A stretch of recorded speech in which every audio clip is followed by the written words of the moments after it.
Qui n'a jamais fait ou vu cette petite expérience? On met un bout de craie, là, dans de l'acide chlorhydrique, Ah oui? et hop, la craie disparaît, ça fait des bulles, parfois on entend même un petit pchit. Bon, c'est une transformation chimique assez typique. Tout à fait. Et justement, les documents qu'on a reçus pour notre analyse aujourd'hui, ils montrent plein de réactions comme ça. L'idée, c'est d'explorer un peu ce qui se passe là au niveau des atomes et de rendre ça un peu plus concret. Alors, on s'y met? C'est une excellente entrée en matière. Parce que oui, une transformation chimique, c'est exactement ça. Des réactifs, donc la craie, l'acide, qui disparaissent. Oui, Et à la place, on a de nouvelles choses, les produits. Ce gaz qui bulle, une solution qui n'est plus la même. d'accord.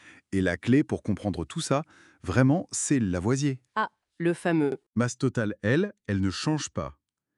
C'est bien montré dans certaines expériences, des documents d'ailleurs. Les atomes, en fait, ils font juste que... C'est changé. ils se réarrangent, quoi.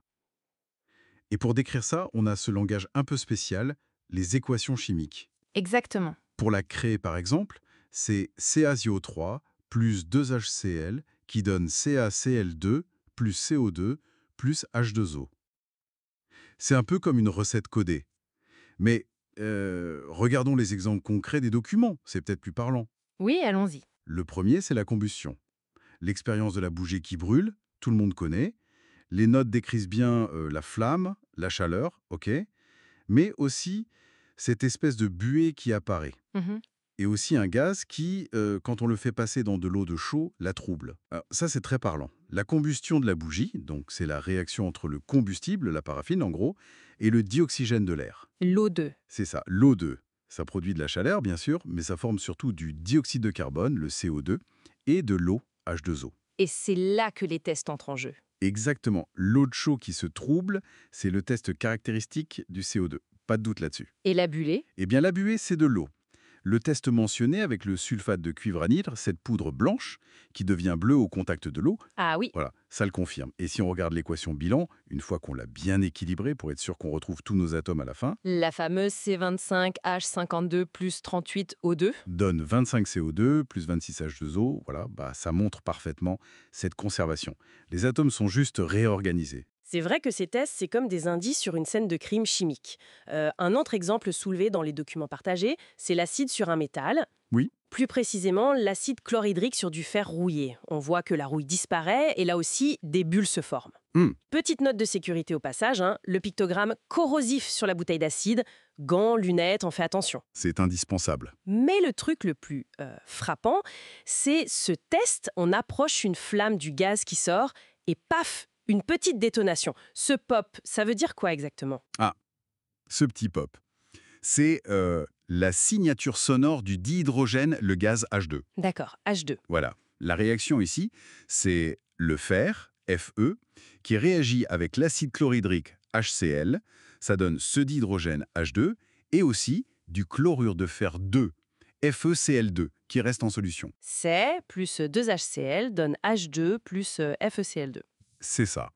Et ce dihydrogène, il est très inflammable, d'où la petite détonation quand on approche une flamme.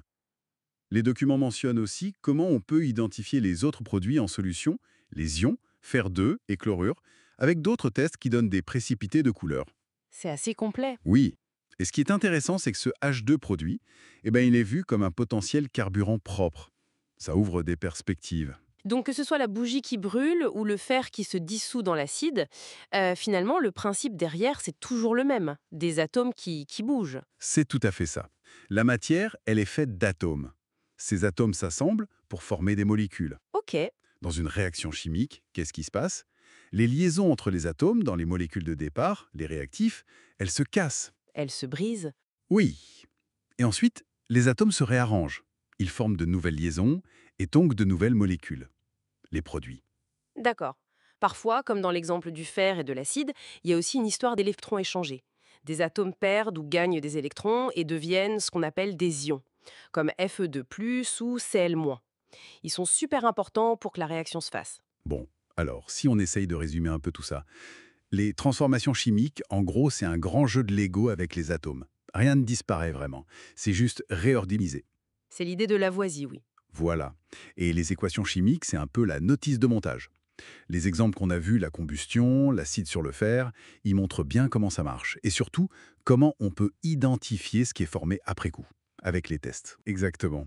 Comprendre ces mécanismes au niveau atomique, ça permet d'interpréter ce qu'on observe, d'identifier les produits Grâce aux tests, oui. et même d'imaginer des applications, comme on disait avec le dihydrogène carburant. Et juste pour lancer une dernière piste de réflexion, Ah, on a parlé de la chaleur dégagée par la combustion. Les sources insistent bien là-dessus, c'est une réaction qui libère de l'énergie. Mais est-ce que c'est toujours comme ça? Est-ce que toutes les transformations chimiques libèrent de l'énergie? Ou est-ce que certaines, au contraire, pourraient en avoir besoin pour se faire et donc peut-être refroidir leur environnement? bonne question. Est-ce que ça chauffe toujours ou ça peut aussi refroidir? Intéressant. Ça laisse matière à réfléchir pour la suite.